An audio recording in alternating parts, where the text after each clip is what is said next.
Morning students. हम advance accounting कर रहे हैं और एडवांस अकाउंटिंग के अंतर्गत हमारा टॉपिक इस समय चल रहा है इंटरनल रिकंस्ट्रक्शन ऑफ कंपनीज।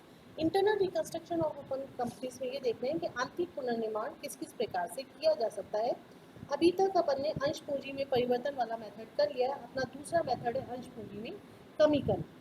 अंश पूंजी में जब कमी की जाती है तो उसमें भी तीन अलग अलग मेथड हैं किस प्रकार से अंश पूंजी में कमी कोई भी कंपनी कर सकती है। और आज अपन इसमें पढ़ रहे हैं प्रदत्त अंश पूंजी में कमी का।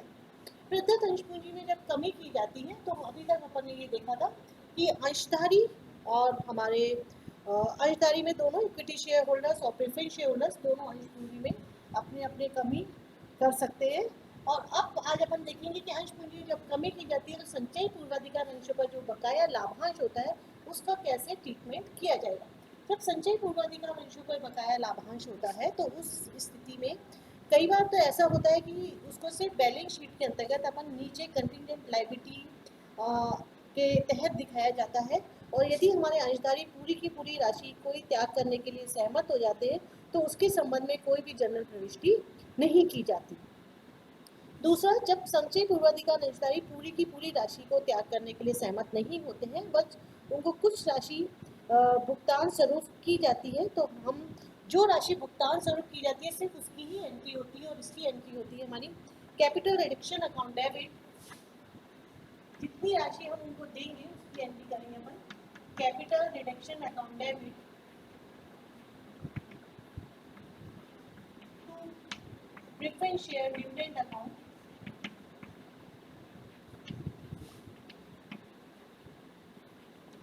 Preference share dividend account. जितनी राशि हम अंशधारी को डिविडेंड के रूप में पे कर रहे हैं सिर्फ उसी की जनरल एंट्री की जाती है। उसके बाद आप पेमेंट किसी भी प्रकार से कर सकते हैं। हम कैश भी दे सकते हैं, शेयर्स भी दे सकते हैं, इनको डिबेंचर्स भी दिए जा सकते हैं। जो भी क्वेश्चन में लिखा हो वो देंगे अपन। Preference share dividend account debit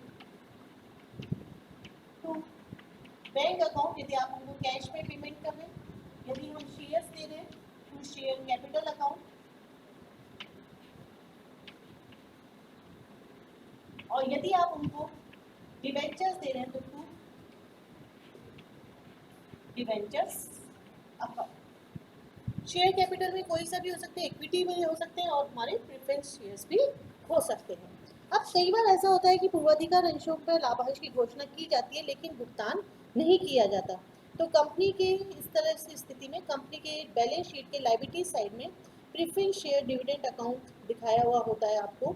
और इस संबंध में अपनी दो स्थिति हो सकती है। यदि अंशधारी हमारी पूरी की पूरी राशि को सेक्रीफाइस करने के लिए तैयार हो जाते हैं तो आप इस समय एंट्री करते हैं प्रेफरेंस शेयर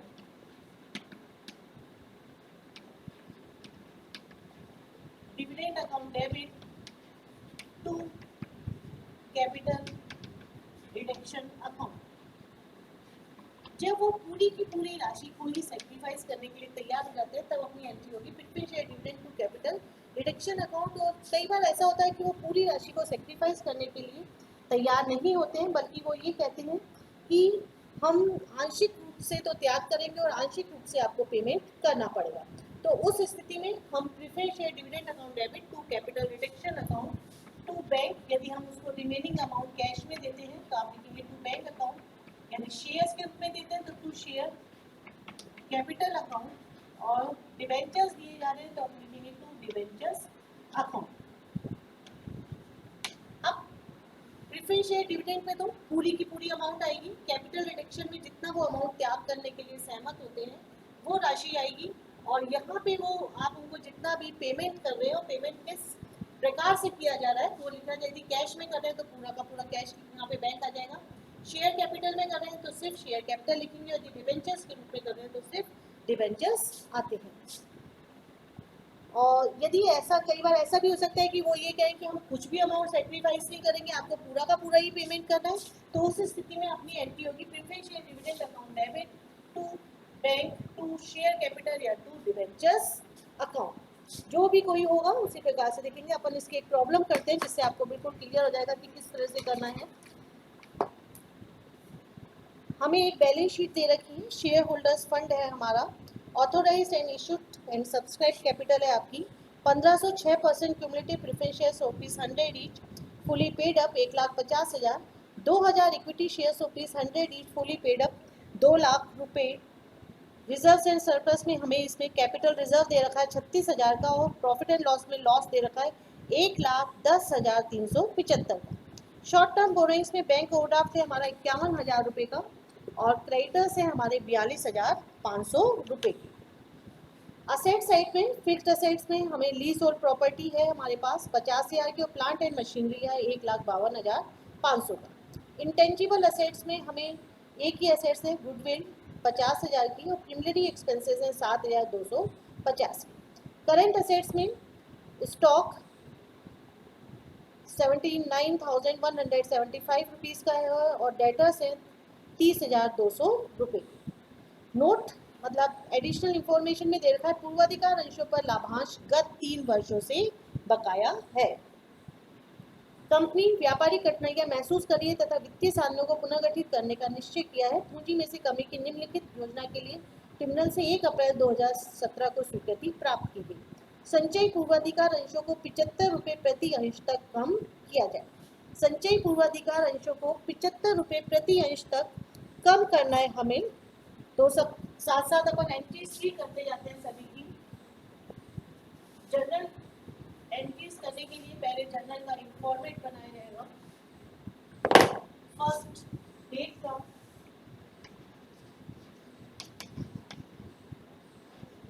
पर्टिकुलर्स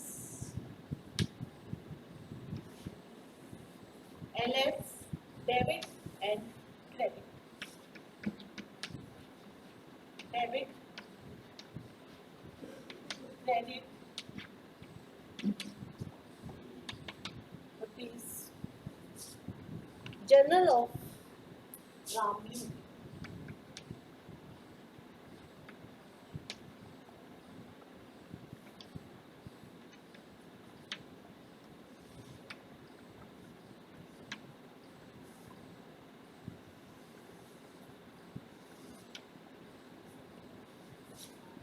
संचयी पूर्वाधिकार अंशों को 75 रुपये प्रति अंश तक कम किया जाए। 75 रुपये प्रति अंश तक कम किया जाएगा मतलब है एक शेयर की वैल्यू है हमारी 100 रुपये। 100 रुपये का शेयर 75 रुपये में रह जाएगा तो 25 रुपये अपन कैपिटल रिडक्शन अकाउंट पे ट्रांसफर कर देंगे। ₹100 प्रेफरेंस शेयर की रेट ऑफ डिविडेंड थी 6%। हमेशा ध्यान रखिए जब भी डिवेंचर्स और प्रेफरेंस शेयर्स लिखे जाते हैं तो डिवेंचर्स में सबसे पहले रेट ऑफ इंटरेस्ट आती है और प्रेफरेंस शेयर्स में हमारी रेट ऑफ डिविडेंड आती है। 6% cumulative preference share capital account debit हमारे 100 है शेयर्स और 100 नहीं 1500 शेयर्स है। 100 रुपये तो वैल्यू है तो आपका हो गया 1,50,000 के 2। अब शेयर की वैल्यू रह गई हमारी 75 तो अपन ब्रैकेट में लिख देंगे 75 रुपीज़ का। रेट ऑफ डिविडेंड हमारी चेंज नहीं हो रही है तो अपन 6% लिख देंगे। 6% cumulative preference share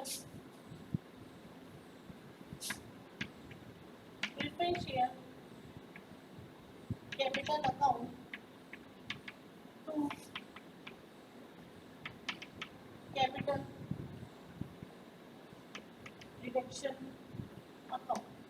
to capital reduction account यहाँ पे 1500 शेयर्स है और मल्टीप्लाई करेंगे अपन 75 से और 1500 शेयर्स को अपन फिर मल्टीप्लाई कर देंगे 25 रुपीज़ से। तो 1500 शेयर्स को यदि आप 25 से मल्टीप्लाई कर देते हैं तो आपका आएगा 37,500 रुपये और 1500 इंटू 75 करेंगे अपन तो आपका आता है 1,12,500 रुपये। इसके बाद अपन इसकी नरेशन लिख देंगे। नरेशन में आप लिखेंगे 6% cumulative preference shares of ₹100 each reduced to 6% cumulative preference shares of ₹75 each fully paid and balance transferred to capital reduction account। इसके बाद हम इक्विटी शेयर्स को 12 रुपये 50 पैसे प्रति अंश तक कम किया जाए। इक्विटी शेयर्स को 12 रुपये 50 पैसे प्रति अंश तक कम किया जाए। सभी एंट्री 1 अप्रैल को अपन कर रहे हैं। 2017, 1 अप्रैल 2017 की है तो 2017 अपन ने ऊपर लिख दिया है। इक्विटी शेयर्स की भी वैल्यू है 100 रुपीज का ही है। इक्विटी शेयर्स पे रेट ऑफ डिविडेंड फिक्स नहीं होती, इसलिए इसको पहले नहीं लिखा जाता यहाँ पे rate of dividend. Equity share capital account debit to, अब आपके इक्विटी शेयर की बात में 50 पैसे रेट रहेंगे, इसके बाद में 50 पैसे to equity share capital account और to capital reduction account. To capital reduction account 2000 shares अपन ने इशू कर रखे हैं, एक शेयर की 100 रुपीज वैल्यू है। 100 इंटू 2000 2 लाख, फिर 12 रुपये 50 पैसे का ही रह गया। 12 रुपये 50 पैसे इंटू 2000, 12 रुपये 50 पैसे इंटू 2000 करेंगे तो आपका आ जाएगा 25,000 रुपये और बैलेंस चला जाएगा 1,75,000 रुपये कैपिटल रिडक्शन अकाउंट में। और इसकी भी नरेशन इसी प्रकार से लिख देंगे, equity shares of 100 each reduce to equity shares of 12 रुपये 50 पैसे पर share fully paid and balance transfer to capital reduction account. इसके बाद सकल लाभांश की बकाया राशि, सबसे मेन एंट्री यही है इस बार की। सकल लाभांश की बकाया राशि रुपये 100 के लिए 12 रुपये 50 पैसे वाला एक इक्विटी अंश निगमित किया जाए। पहले अपन देखते हैं कितना डिविडेंड होता है हमारा। 3 साल का डिविडेंड बकाया है। हमारे शेयर्स की वैल्यू थी 1,50,000। 1,50,000 का यदि अपन 6% से 1 साल का डिविडेंड निकाले तो ये होता है हमारा 9,000 और 3 साल का बकाया इसलिए मल्टीप्लाई ही कर दिया अपन ने तो ये हो गया अपना 27,000। अब ये आपसे ये कहते हैं कि 27,000 हमें पूरा का पूरा तो देना नहीं है, उस सकल लाभांश की बकाया राशि रुपये 100 के लिए 12 रुपये 50 पैसे वाला एक इक्विटी अंश निगमित किया जाए। सबसे पहले एंट्री लिखेंगे, एंट्री हमारी होगी capital reduction account debit to preference share dividend account, capital reduction account debit to preference share dividend account, to preference share dividend account. 27,000 देने हैं अपने को, डिवाइडेड बाय 100 क्योंकि एक शेयर की वैल्यू या अपने और 100 रुपये के हिसाब से देखना तो ये होता है अपना 270 इंटू 12 रुपये 50 पैसे। आप इस तरह से भी निकाल सकते हो, 100 रुपये में से तो हमें कितना पेमेंट करना है 12 रुपये 50 पैसे यूनिटरी मेथड से, और 1 रुपये में करेंगे 12 रुपये 50 पैसे डिवाइडेड बाय 100 तो 27,000 रुपये में से हमें कितना पेमेंट करना पड़ेगा। यदि आप इसको कैलकुलेट करेंगे तो आपका आएगा 3,375 रुपये, 3,375 रुपये। और हम पेमेंट कर रहे हैं शेयर्स के रूप में तो नेक्स्ट एंट्री हो जाएगी preference share dividend account debit to equity share capital account. Preference share dividend account debit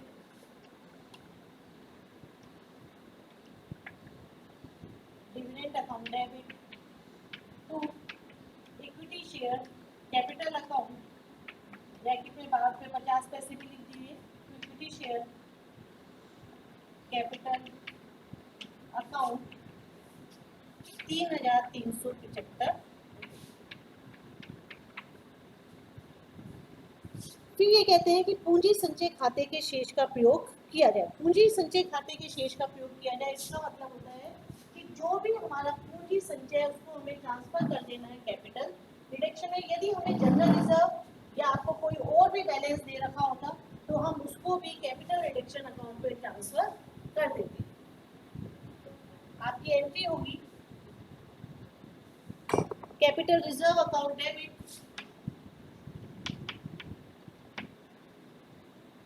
capital reserve का बैलेंस क्रेडिट होता है, यदि हमें बैलेंस ट्रांसफर करना है तो डेबिट करना पड़ेगा उसको। Capital reserve account debit to capital reduction account. Capital reserve का हमें बैलेंस बता रखा है 36,000। नरेशन में आ जाएगा capital reserve account transfer to capital reduction account या बैलेंस ट्रांसफर। इसके बाद प्लांट एंड मशीनरी को ₹75,000 तक अपलिखित किया जाए।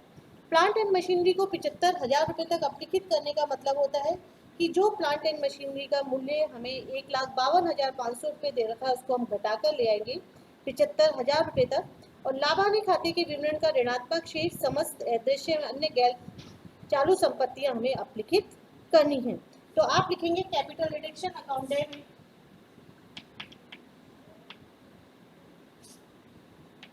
Capital reduction account debit to plant and machinery,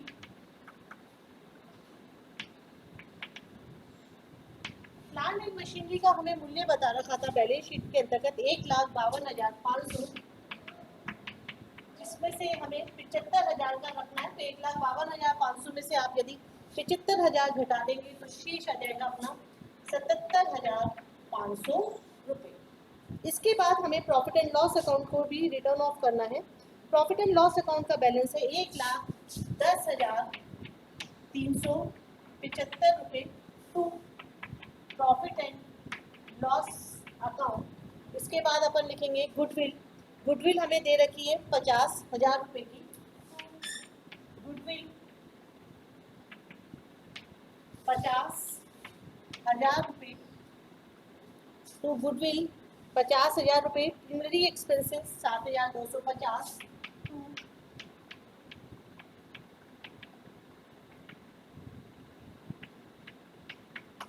7,250 रुपये। इन चारों को हमने ट्रांसफर कर दिया और आपका टोटल आ जाएगा 2,45,125 रुपये। लॉसेस रिटर्न ऑफ लिख देंगे।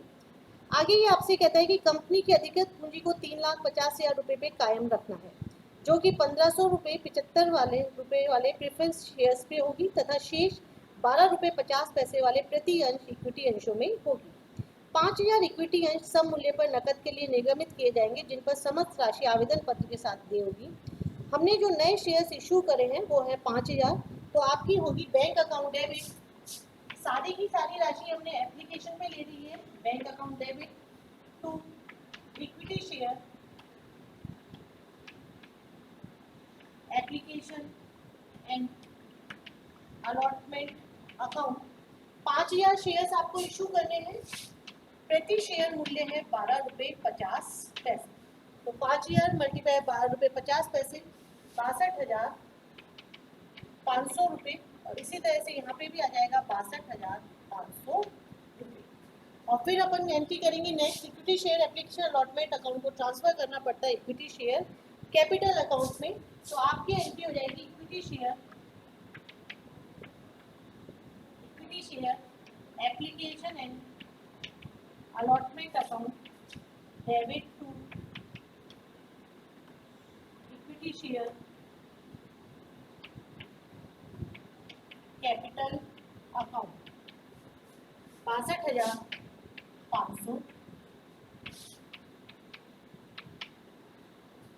62,500 रुपये। अब इसके बाद हमें कैपिटल रिडक्शन का एक लेजर पोस्टिंग बनानी चाहिए, जिससे हमें ये पता चल जाएगा कि कैपिटल रिडक्शन में कोई बैलेंस बचा है या नहीं बचा। यदि कोई बैलेंस बचता है तो अपन उसको ट्रांसफर करेंगे कैपिटल रिजर्व में, लेकिन इस क्वेश्चन में कैपिटल रिडक्शन का कोई भी बैलेंस हमारा नहीं बचा, पूरा का पूरा बैलेंस हमारा कंज्यूम हो गया।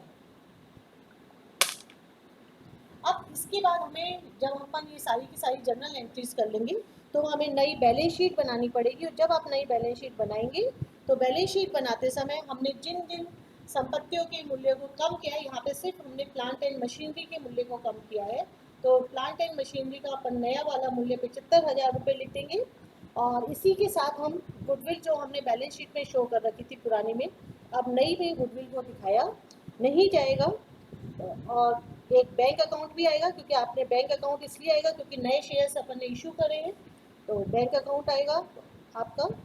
और लायबिलिटी साइड के अंतर्गत हम इक्विटी शेयर्स की संख्या देखेंगे कि कितनी आएगी इक्विटी शेयर्स और प्रेफरेंस शेयर्स।